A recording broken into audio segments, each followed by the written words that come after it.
오늘 말씀은 계시록 9장 1절로 21절을 보시겠습니다. 다섯째 천사가 나팔을 불며 내가 보니 하늘에서 땅에 떨어진 별 하나가 있는데 그가 무저갱의 열쇠를 받았더라. 그가 무저갱을 여니 그 구멍에서 큰 화덕의 연기 같은 연기가 올라오며 해와 공기가 그 구멍의 연기로 말미암아 어두워지며 또 황충이 연기 가운데로부터 땅 위에 나오며 그들이 땅에 있는 정갈의 권세와 같은 권세를 받았더라. 그들에게 이르되 땅의 풀이나 푸른 것이나 각종 수목은 해하지 말고 오직 이마에 하나님이 인침을 받지 아니한 사람들만 해하라 하시더라.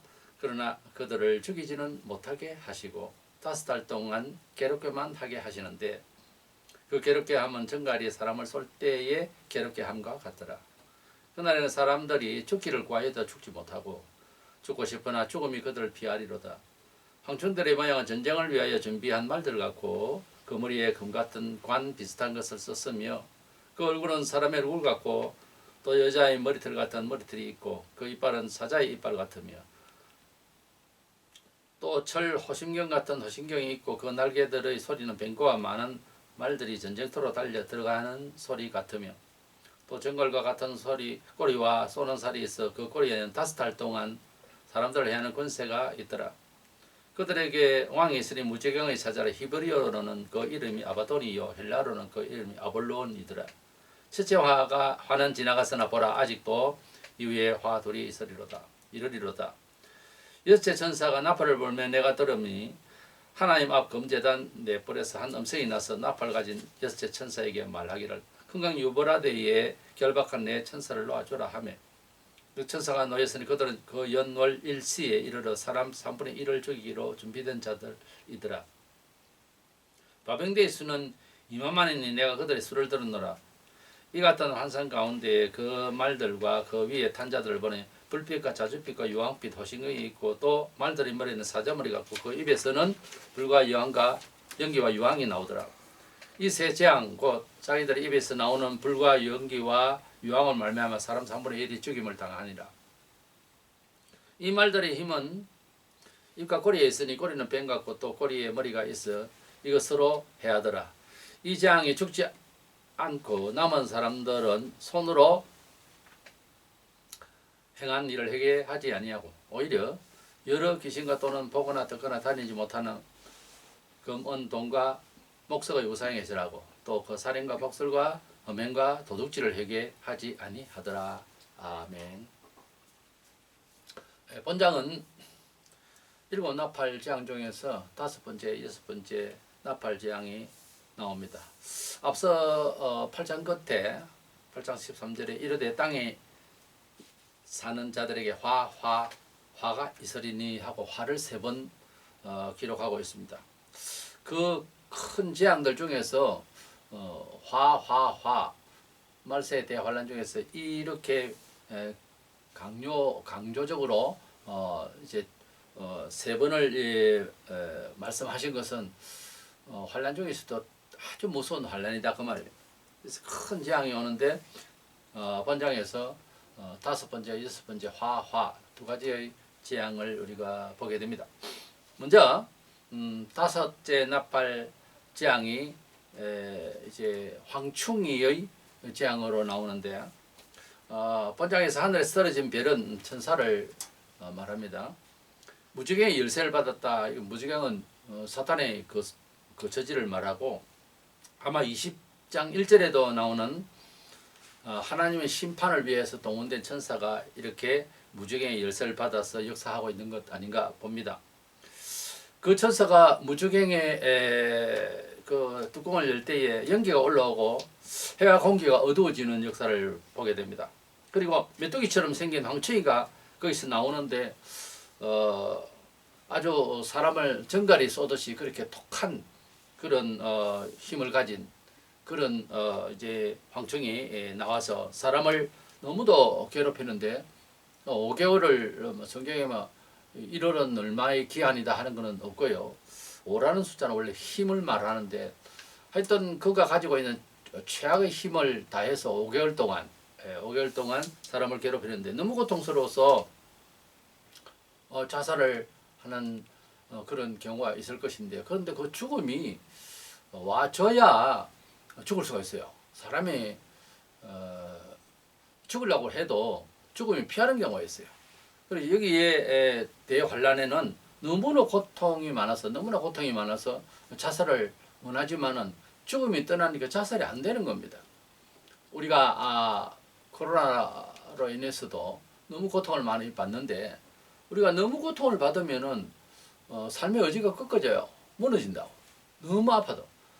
이렇게 죽으려고 해도 너무 고통스러워서 그렇게 해도 자살을 할 수가 없는 이런 지경의 고통을 받는데, 이런 고통에 지옥에서 영원히 그렇게 될 것입니다. 그것을 맛을 보게 되는 거죠.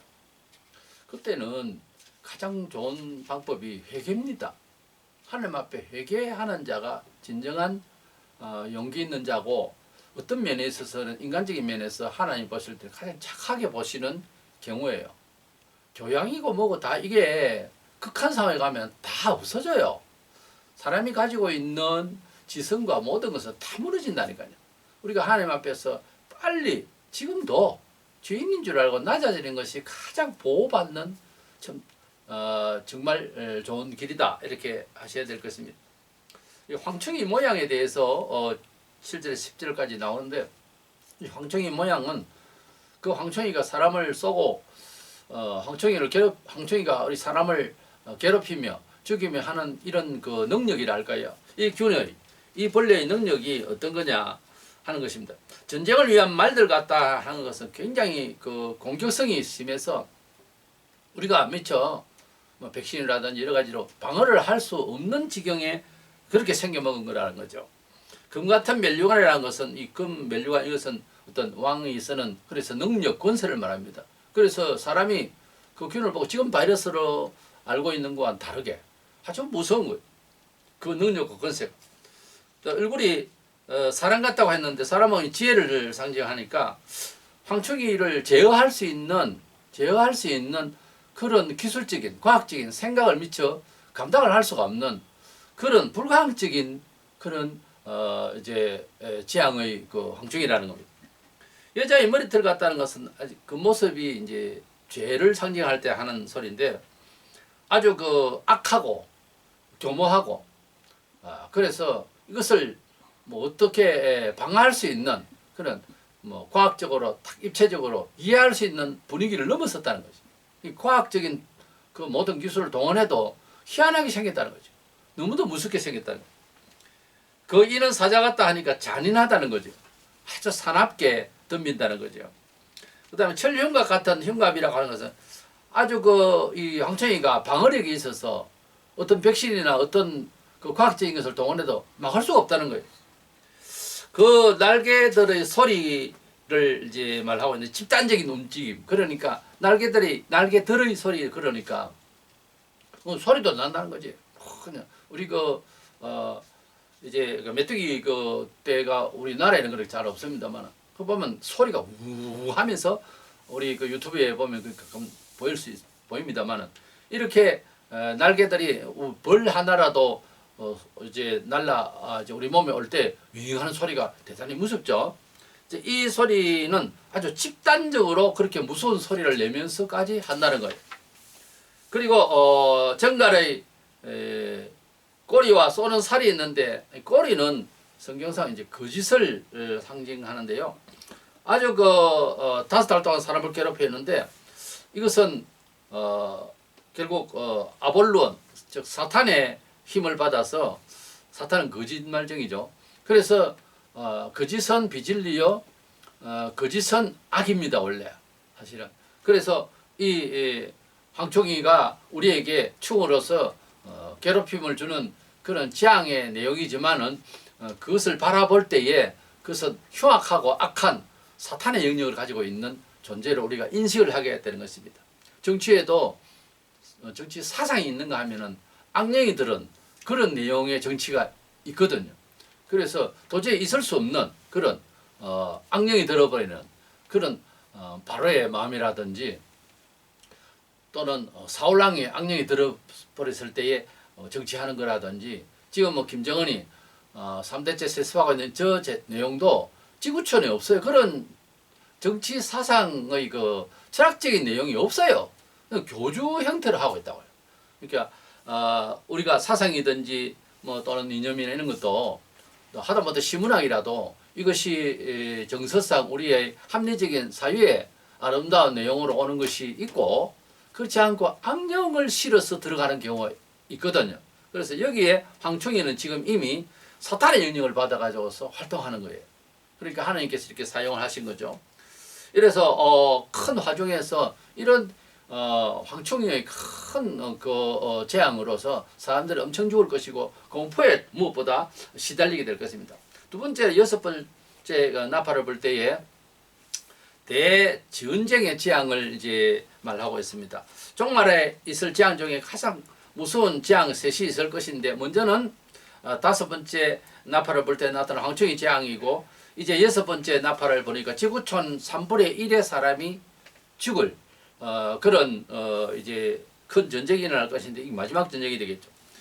9장 15절 16절에 네 천사가 놓였으니 그들은 근년월 일시에 이르러 사람 3분의 1을 죽이려 준비된 자들이더라. 마병의 수는 2만만이네 내가 그들의 수를 들어노라 그렇게 말하고 있습니다. 그 연월 일시에 이르러 사람 3분의 1이 죽게 되더라고 하는 이 준비된 자들이다 하는 것은 그 연월 일사란 말은 정확하게 그때 상황이 있을 것이다. 그 전쟁은 분명히 있을 것이다 하는 막연한 미래상이 아니고 전쟁도 보면 천전포고라고 했어요. 이 내용이 그런 겁니다. 그 연월 일시에 이르게 정확하게 확실한 전쟁이 있다는 그런 의도를 띤 표현이죠.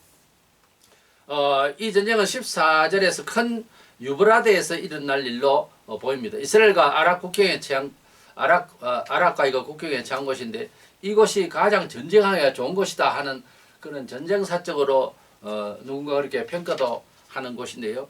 이곳에서 이제 소위 말하는 3차 대전이 있을 것으로 예상됩니다. 15절에 근연일시라고 하는 표현을 쓴 것은 역사상의 기록적인 그런 정확한 날짜에 또 정확한 사실로 이렇게 이제 일어날 대전쟁이다.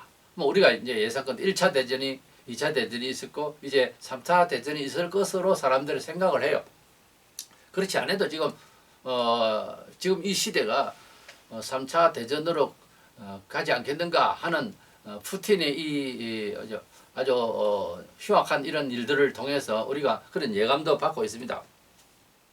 16절에 보면은 이 전쟁에 동원된 2만만의 마병대라고 하는 것은 2만만은 우리식으로 말하자면은 이제 2억의 군대가 되는데 이 군대가 물론 이 전쟁은 적그리스도 독재를 하니까 대적하여서 일어나는 전쟁입니다만은 그렇지 않아도 온 지구촌이 아파서 죽겠는데 전쟁이 일어납니다. 원래 한꺼번에 와요. 환란은 고통이라고 하는 것은 그렇습니다. 그래서 이 2만만이라고 하는 것이 그때 식의 표현입니다만 엄청난 많은 수를 말 천천히요 만만이라 이런 말도 우리 구약에 있죠. 근데 이 2만만 할 때는 그래도 2만만이라고 했기 때문에 이것을 기어이 우리 식으로 지금 현대식으로 표현하자면 2억의 군대를 말합니다. 그래서 이 군대가 연합 군대로 보이는데 2억의 군대를 모은다고 하는 것은 중국인들이 이제 아닐까, 중국의 병사가 아닐까 이렇게 보는 사람도 있는데 어쨌든 이제 적그리스도를 반대해서 반기를 해서 일어날 군대 조직을 말합니다. 17절에 말들의 머리는 사자머리 같다 하니까 용맹한 모습으로 지금 사자들의 머리 같다 하는 건 탱크 부대가 아닐까. 예, 전쟁 치러 가는 사람들이. 18절에 그 입에서는 불과 연기와 유황이 나오더라 하니까 그때 당시에 불과 유황이 나오는 그런 이제 뭐 대포라든지 이런 건 없었어요. 2000년 전에 이런 표현을 하는 것은 지금 우리가 말하는 원자 핵의 그 전쟁이 아닐까. 최소한도 대포를 쏘는 이런 상황인데요. 그때는 도저히 있을 수 없는 이야기가 2000년 전에 이렇게 내용이 되어 있어요. 왜냐하면 이 미래를 하나님이 다 보시고 이제 이 내용을 말씀을 하셨기 때문에 그때 당시의 사람들은 모르죠. 우리가 성경 해석도 그렇습니다. 초기 교부들의 해석이 있고요. 또 중세기의 해석이 있고요. 종교개혁 이후의 해석이 있고요. 그리고 산업혁명 이후에 좀 합리적으로 세상 문화적으로 사람 중심적으로 슬슬 해오다가 20세기 초에부터 시작해서 인본적으로 해석을 하는 것까지 왔습니다. 그러니까 이게 지금 말세죠. 우리가 성경 해석도 존 칼빈의 시대, 루터 시대의 해석은 완전하게 이 시대를 바라보면서 해석할 수는 없어요. 사람의 지혜에 한계가 있고 하나님께서는 그 때마다 사용하시기 때문에 뇌를 열어서 계시하셔서 미래까지 예언도 하게 하시나 본인은 정작 잘 알 수가 없는 상황도 있습니다. 그래서 우리가 사회생활, 교회생활을 하면서도 뭐 사회생활도 그렇습니다만은 그런 노하우가 있는 사람과 많은 경험이 있는 사람이 미래를 바라보는 거 하고 또 뭔가 진로를 이야기해 주는 거 하고 본인이 지금 생각하는 그런 정도의 경험으로 생각하는 거하고는 차이가 있죠. 그래서 우리가 경험자를 찾아서 의뢰를 하기도 하고 그렇잖아요. 통계학적인 입장에서 연구가 되어 있는 사람한테 가서 또 이제 카운셀링을 받고 그렇게 하게 되어 있습니다만 우리가 하나님의 역사를 이해를 하려면 성경을 봐야 되겠고 그 성경 해석도 우리처럼 이 시대에 맞춰서 해석할 수가 없는 시절에는 그게 닫혀 있을 수도 있어요. 왜냐하면 적용을 꼭 해야 될 내용이 아닐 수도 있으니까. 물론 앞당겨서 하나님의 성도의 보호하심을 지금 여기에서 적용을 시킬 수는 있습니다만은 그래서 우리가 또 이 공부를 하고 또 말씀을 듣는데 그러나 시대가 말세라고 하는 증명이 너무 많이 있기 때문에 저는 이 계시록을 계속해서 죽는 날까지 제 생명이 가는 날까지 계시록만 설교할 거예요. 주님이 오실 날이 가깝다는 증명이 너무 많으니까 우리가 이 시대에 복음은 뭐 창세기 1장 1절부터 시작해서 다 설명을 할 수가 있습니다만은 계시의 내용은 우리에게 잘 해석되어져서 우리가 잘 알게 되면은 주님 오실 날 기다리는데 지겹고 힘들고 고통스러워도 소망이 가득해지니까 그래서 이 시대의 진정한 소망은 뭐 웃음 철학으로 뭐 마음을 편하게 한다 그런 것보다 하나님께서 우리에게 약속하신 소망 새 예루살렘을 우리를 데리고 가실 그 소망에 대해서 우리가 깊이 알고 제대로 알고 있으면 이 시대를 이길 수가 있으리라고 믿는 것입니다. 19절에는 꼬리에 머리가 나오는데 꼬리에 머리가 뭘까? 이것은 꼬리는 거짓이고 머리는 지혜를 상징하니까 아주 기묘하게 정말 디테일하게 아주 내용 있게 그렇게 전쟁을 치르게 되는 그런 전쟁의 내용을 말합니다.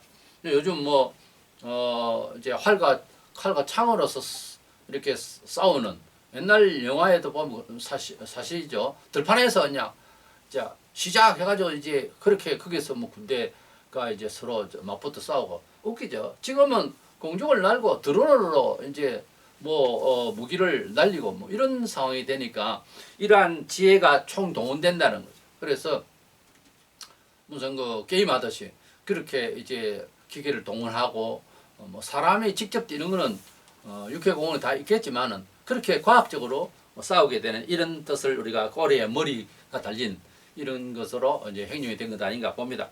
시편 7편 12절에 사람이 회개하지 않으면은 그가 그의 칼을 가르심이요 그의 활을 이미 당기어 예비하셨도다. 우리가 전쟁을 한다 할 때 우리 지구촌의 삶의 서로의 적대관계 또는 그것을 풀기 위한 전쟁으로 이어지는데 그 전쟁이 없고 우리가 평화를 서로 나눌 수 있고 또 서로 협력할 수 있고 그러면 사람 가운데는 사실 천국이 되잖아요. 가정도 그렇고 왜 안 되느냐? 서로가 뭐 서로 또 국가적으로나 가정적으로나 또 우리가 이웃과의 관계에 있어서 서로 그렇게 이제 협력을 안 하니까 그렇지. 그건 말은 맞습니다. 그런데 원래 평강과 은총을 받는 건 서로 하는 게 아니에요. 나만 그렇게 헌신을 해야 된다니까. 그걸 못해서 그렇지 서로 되는 건 없어요. 세상에서 서로 그걸 바라다가 숨막히는 거예요. 그냥 내가 그냥 헌신하는 거예요. 그러면 평강이 옵니다. 평강이 오는 것을 목표한다면 그러면 내만 헌신하면 되잖아요. 근데 서로 가는 거기에 이제 자기 존재라는 게 있는 거예요. 자기 이제 지구를 자기 중심으로 돌리려고 하는 거예요. 그러니까 서로 이런 말을 하는 거예요. 말이 서로지 본인이 그렇게 하지 않겠다는 거예요. 희생하지 않겠다는 거예요. 그렇게 생각하면 평강이 오지 않습니다. 그래서 항상 우리가 이제 서로 말고 나 혼자가 먼저 하나님 앞에 사는 뜻을 위하여 평강을 우리가 넓히기 위해서는 나를 파쇄한다. 나를 보정한다. 이런 마음이 있어야 그게 정상적인 코스예요. 근데 전쟁이 왜 치러지느냐? 하나님께서 그렇게 마음을 먹고 잘못 먹고 있는 사람들을 위해서 하나님이 준비해서 전쟁이 치러진다. 우리 사람이 전쟁을 위해서 뭘 만들고 싸우고 하는 것 같은데 안 그래요. 성경상 보면 전쟁도 하나님이 속했다고 그랬어요. 그러니까 하나님이 전쟁을 치게 허락을 하고 전쟁하게 하셨다고 하는 말은 벌이에요. 전쟁은 어떤 면에서 벌이지 잘된 거 아니라고요. 그러니까 이것이 뭔가 하면 하나님 앞에서 옳지 않았다는 거지. 더구나 전쟁에서 이기지도 못하고 졌을 때는 뭐 이긴 것도 다 좋은 건 아니죠. 예. 독일 전차부대가 다 이길 것 같아도 깨어질 때는 비참하잖아요. 이긴다고 다 잘한 건 아니더라고요. 그러니까 전쟁 자체는 좋은 거 아니에요, 사실은. 평화가 좋지. 그런데 그 평화가 협의해서 평화를 얻으려고 하니까 전쟁이 일어나는 거예요. 그건 내가 손에 조금 보면 된다. 그래서 하나님께서 전쟁을 치게 하시고 전쟁에 패배케 하시고 이기나 저나 간에 이것은 불의예요. 어떤 면에 있어서. 사실은 구약성경에 보면은 이제 평강 가운데서도 전쟁이 또 일어날 경우에 밑바닥에 보면 죄를 지어서 그래요. 꼭 그렇다니까. 그래서 우리가 가정이나 우리 사회 관계에 있어서 내가 먼저 파쇄되고 내가 부인하고 스스로를 그래서 주님이 뜻대로 살면은 자연히 평강이 안착을 하게 되는 것입니다. 그렇지 않으면 하나님께서 또 칼을 가시고 또 전쟁 예비를 하시고 또 화단을 준비하신다거든요. 우리 눈에는 안 보이죠. 별의별 것을 가지고 다 역사하시거든요. 왜? 모든 것이 하나님께서 조작하기 위해 만들어진 우주 만물이기 때문에 지나가는 돌멩이도 뭐 우습게 보입니까? 그 욕하고 잘못하고 가다가 옆에 차가 탕 튕겨서 내 얼굴을 칠 수도 있어요. 길가에 돌멩이 조그만한 것도. 그러니까 함부로 사는 게 아닙니다. 우리가 하나님께서는 돌멩이 하나라고도 골리앗을 이렇게 이제 이길 수 있도록 돌멩이 하나가 골리앗을 쓰러뜨리게 하는 하나님의 역사도 다윗을 통해서 보여주셨듯이 다윗이 뭐 잘 던지가 된 거 아니에요. 그거는 하나님께서 힘을 실어 넣어 준 것이죠. 그래서 우리는 우리가 가지고 있는 모든 자기 영역과 또 공유하고 있는 모든 만물에 있어서 하나님의 손길을 보면서 하나님의 뜻대로 길을 가면 나의 삶의 길에 하나님 평강과 은총과 도우심이 있지만은 하나님 뜻을 무시하고 내 중심으로 지구를 돌리려고 하면은 항상 어려워요. 그래서 하나님 원하시는 것이 뭘까 하는 정서를 우리가 항상 이제 점검을 해야 되는 거예요. 그래서 묵상이 필요하고 우리가 한참 일을 하다가도 휴가라는 게 있잖아요. 우리 영혼도 그렇습니다. 그냥 달리지 말고 때를 시간을 내어서 하나님 앞에 자기를 돌아보는 시간이 필요한 줄로 믿습니다.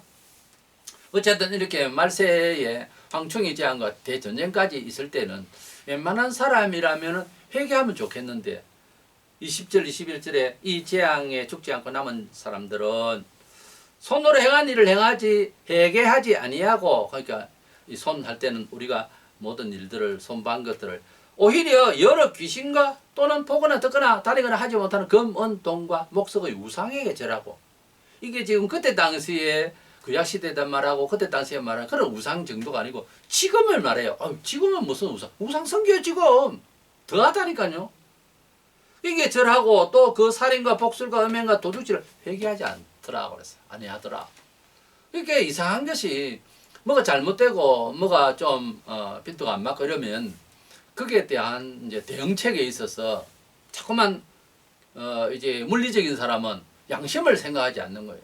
왜 이런 일이 생길까? 우리 세상의 일들이 일은 따로 있고 우리 양심이 따로 있는 건 절대 아닙니다. 하나님께서 원죄를 지어졌을 때 우리가 뭐 사회적으로 도덕적으로 크게 잘못된 건 아닌데 하나님 버리니까 동산 조항에 있는 실과를 딱 먹고 난 뒤에 땅이 엉겅퀴가 나고 살기 어려워졌다 이래 돼 있잖아요. 그 원리가 지금도 마찬가지인 거예요. 자기가 살고 있는 가정주택, 동네, 그 국가 모든 것이요. 우리가 잘못되어졌을 때 잘못되어진다고 일이. 우리 영혼이 하나님 앞에서 바로 서면 어떤 환경이라도 괜찮아요. 풍파 속에서 믿음이 없으니까 죽겠다고 할 때 주님께서는 바다 위를 거닐어 오십니다. 우리가 파도 치는 이 세상, 어려운 시험의 환란의 세상을 밟고 가려면 주님의 그 거룩을 우리가 마음에 가지고 있어야 되는 거예요. 그것이 바로 가장 좋은 예수 믿는 평강이라는 겁니다. 세상에 주는 평강은 돈과 환경과 그런 요소로서 상대적 의식으로 하지만은 하나님이 주신 절대적 평강은요, 세상을 온통 다 밟고 살 수 있습니다. 그 평강이 있기를 원합니다. 그런데 이 마지막 시대에 이런 환란 저런 환란을 받아도 교회가 회개를 안 한다. 그러니까 나라 꼴도 변화가 없는 거예요. 한국 교회가 지금 이런 코로나로 인해서 정치적 환란을 받았으면은 그 많이 모이던 과거에 그 여의도에서 그렇게 모여서 하던 것처럼 다 나와서 회개하고 우리가 서로 하나 되고 이래야 되는데 그게 안 되잖아요. 이런 기회에 기회주의 목사들이 막 드러나잖아요. 정치에 아부하고 이러니 제가 볼 때는 대한민국이 정치자가 바뀐다고 해도 제대로 굴러갈 수가 없지 않겠나 이렇게 봅니다. 저는. 지금 우리가 받은 환란이 일반 백성이 알지 못하는 경제적으로 완전히 곳간이 다 들리고 지금 엉망인데도 멍청하게 큰 변화 없이 이렇게 산다고 하는 것은 그래 이제 그리 제한 없고 모든 걸 오픈해서 교회도 다 모이게 했다. 그러면 새 사람 됐어요? 반성을 얼마나 했어요? 저는 굉장히 부정적으로 봅니다. 지금 한국 교회가 이런 식으로 있다가는 이제 이어질 이 새 정부가 과연 얼마나 새롭게 한국을 건질까 회복시킬까 이게 의심스럽습니다. 먼저는 하나님께서 교회를 이 땅에 주실 때에는 교회가 이 사회 중심에 도덕성과 정의와 공의를 그리고 겸손함을 최선을 다해서 모든 교회 다니는 사람들은 빛이 돼야 되는 거예요. 그게 되고 있습니까 지금? 안 되고 있어요. 그냥 종교의 종교 와가지고 위안받고 복받고 뭐 그것만 수십 년째 지금 한국 교회가 가르치고 있으니까 이건 하나님 뜻하고 먼 거예요. 이렇게 회개치 아니하고 대환란 중에 황청이 제한과 대전쟁이 일어나는데도 끝장이 왔다 하는데도 회개를 안 한다. 그러면 지금 가만히 생각해 보면 우리가 죄인인 줄 회개하고 겸손히 주님 앞에 나아가는 것은요 복이에요. 그런 마음을 안 주시면 안 된다니까 이게 안 돼요.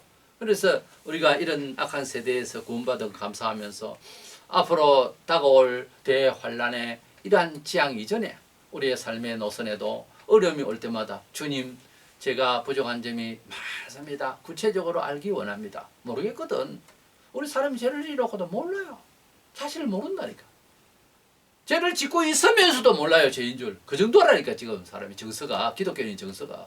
그래서 하나님 말씀 안에서 철저히 MRI 찍듯이 자기를 좀 돌아보고 저 사람보다는 내가 어떻게 이렇게 생각하면 안 돼요. 하나님 앞에서 뭐 그냥 1대1로 잘못돼서 무조건 저 사람 듣던지만 나는 일단 세밀하게 생각을 해서 잘못이 있다. 나는 잘못됐다. 교만하다 하면 그렇게 회개를 해야 되는 거예요. 저 사람보다는 내가 낫다. 글쎄요. 저 사람보다 그대가 더 못났는 줄도 모르면서 그렇게 평가하지 말라고 자평은. 그래서 우리가 하나님 앞에서 회개하는 마음이 있어야 됩니다. 참 놀라운 거는요. 어떻게 이런 과학시대에 그 마지막 때가 나면 더 알 건데 우상을 섬길까? 웃기죠. 지금도요. 엄청난 사람들이 우상을 섬기고 미신을 믿고 점을 치고 그래요. 이거 좀 웃기지 않습니까? 우리는 정말 은총받을 사람으로서 징계가 올 때에 더욱더 회개하고 주님의 품에 안기기를 원해야 되고요. 버림받을 사람의 특징은요. 하나님께서 신앙생활 하는데 조금 고통을 한번 살짝 줄 때에 막 교회 비난하고 버려버려요. 그거 하나님 자녀가 아니라고. 하나님 자녀는 눈물을 흘리면서도 주님께 묻고 잘못을 회개하고 어제까지는 사고로 생각할 수 있는데 오늘은 죄에 대한 행보를 생각할 수 있는 이런 사람이 되어버려요. 그래서 부족함을 회개하고 이러다 보면 아주 좋은 날을 이제 또 맞을 수가 있거든요. 그런데 하나님의 은총을 못 받을 사람은 괜히 핀잔을 주고 불쾌하게 하고 아주 사람이 불만을 토하고 이렇게 해버려요. 교회 생활을 해도. 이게 하나님의 은총 받을 사람이 그것이 아니거든요. 하나님은 괜히 뭐 사람을 괴롭히겠어요? 다 뜻이 있어서 그러는데 그럼 큰 죄도 없는데도 어려움이 오게 하실 때도 있어요. 그때도 성쾌 받아들여서 하나님이 내 죄 때문에가 아니고 하나님이 나를 트레이닝하는 과정이다 이렇게 생각하고 그걸 잘 얘기내면은 또 복을 받을 수가 있어요. 이게 사람이 하나님 앞에서 나 자신을 생각할 것이냐 상대적으로 사람 사이에서 나를 생각할 것이냐 이 차이예요.